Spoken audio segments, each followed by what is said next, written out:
৭৫ লক্ষ বাড়ি এসছে, কোথাও নতুন বাড়ি দেখতে পাবেন না, টাকা পয়সা লুট। পূর্ব বর্ধমান জেলার ব্লকে বিজেপির সদস্যতা গ্রহণ অভিযান করেছিলেন বিজেপি নেতা দিলীপ ঘোষ। পূর্ব বর্ধমানের মন্তেশ্বর, মালম্বা, সাতগাছিয়া, মেমারি সহ বিভিন্ন জায়গায় অভিযানে নেমেছিলেন বিজেপির নেতা তথা বিজেপির প্রাক্তন রাজ্য সভাপতি দিলীপ বাবুরা। সেখানেই তিনি আবাস যোজনা নিয়ে এমন একটি মন্তব্য করলেন, তাতে বললেন ৭৫ লক্ষ বাড়ি টাকা এসেছিল বাংলায়, কিন্তু কোনো বাড়ি তিনি চোখে দেখতেই পেলেন না। সব বাড়ির টাকা তৃণমূল নেতাদের পকেটে ঢুকেছে।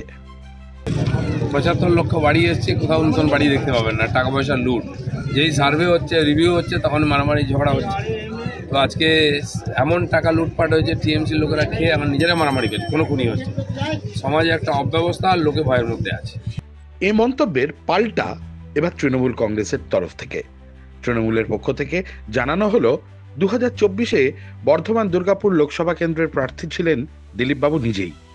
বিপুল ভোটে পরাজিত হয়েছেন তিনি। দিশাহীন কথাবার্তা বলছেন দিলীপবাবু।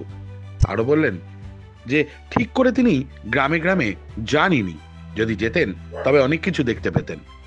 উনি দিশাহীন কথাবার্তা বলছেন, যেহেতু উনি 1.5 লক্ষর বেশি ভোটে উনি এখানে হেরে গিয়েছেন। উনি তো এসে মন্তেশ্বর বাজারে এসে সদস্য সংগ্রহ করতে এসছেন, এবং গ্রাম এলাকায় তো উনি তো কোনোদিন জানেই না এই গ্রাম সম্পর্কে, মন্তেশ্বর ব্লক সম্পর্কে, মন্তেশ্বর বিধানসভা সম্পর্কে তার কোনো জ্ঞান নেই, ধ্যান ধারণা নেই। তৃণমূল বিজেপির এমন দ্বৈরথে নাবিশ্বাস উঠছে মানুষের। আদতে বাড়িগুলি হয়েছে না হয়নি তার উত্তর দেবে জনগণ। Democratic Indians.